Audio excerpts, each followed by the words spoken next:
Hello, and welcome to another Rambling review from Adventures in TV Land. For this Rambling review, we're talking about Napoleon. Napoleon is a historical epic drama from director Ridley Scott. It stars Joaquin Phoenix as the title role, Napoleon Bonaparte, and co-starring is Vanessa Kirby as Josephine. Now, the movie begins. It's set at the time of the beheading of Marie Antoinette during the French Revolution, and the film goes from there until Napoleon's death in Helena, where he was exiled by, the British mainly. It's beautifully shot. The acting is superb. Joaquin Phoenix and Vanessa Kirby, they're at the top of their games. The action sequences, they are, some of the best you'll see in movies right now, in all honesty. Now, the film, it is about 2 hours and 40 minutes long. That may seem like a long time, but in all honesty, I wish this movie was a little bit longer. The reason being,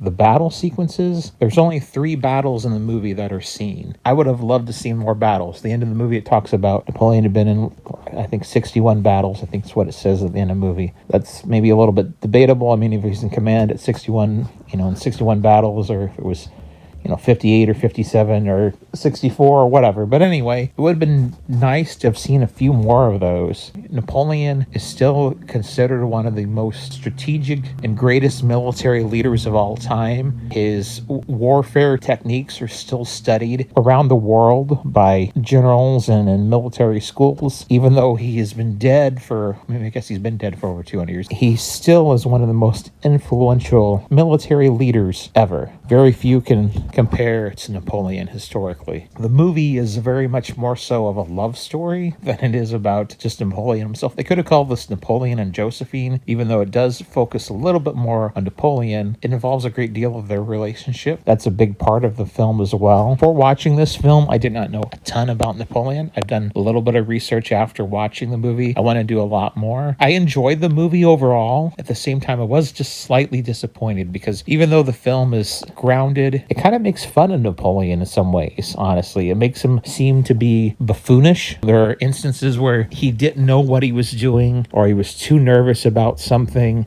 so he overcompensated. I mean, kind of the idea of the Napoleon complex, even though Napoleon really didn't have a Napoleon complex. He was of average height at that time. He was not short. By today's standards, he might be considered short, but at that time, he was not short. He was an average-sized man. A lot of the negative things about Napoleon actually come from the British. The British, even when Napoleon was alive, they did everything they could to discredit him. And after his defeat at Waterloo and his exile to Helena, everything that could possibly be done to discredit Napoleon was done. And he did come from some means, but he was basically rose up from obscurity, become the Emperor of France. And he was very well loved. The French people loved him.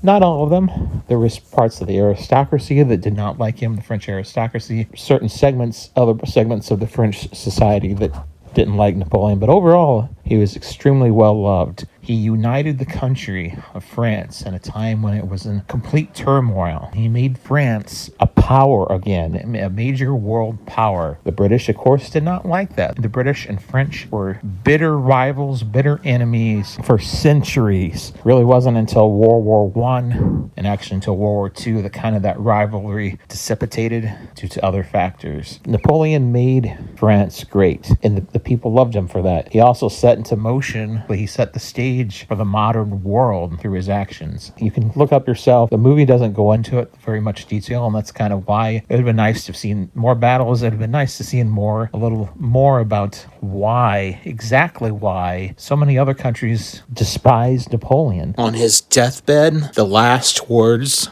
that he spoke were France, the army, the head of the army, Josephine. This is a movie about his life, and you can't show everything necessarily, and there will be biases and other things that come into play. So with that in mind, though, Napoleon it's an excellent film. The 2 hours and 40 minutes, it will go by, and you won't even realize it'll go by. And if you're like me and people I was there watching the movie with, you'll wish there was more to have seen in the film. Top notch. It will be in the running for all kinds of Oscars and stuff like that. On a scale of 1 to 10, I'd give it about a 8.5. believe, in my opinion, honestly, for the year, it's one of the two best films I've seen so far in 2023. The other film, of course, being Oppenheimer. This has been another rambling review from Adventures in TV Land. Until next time, that's a wrap.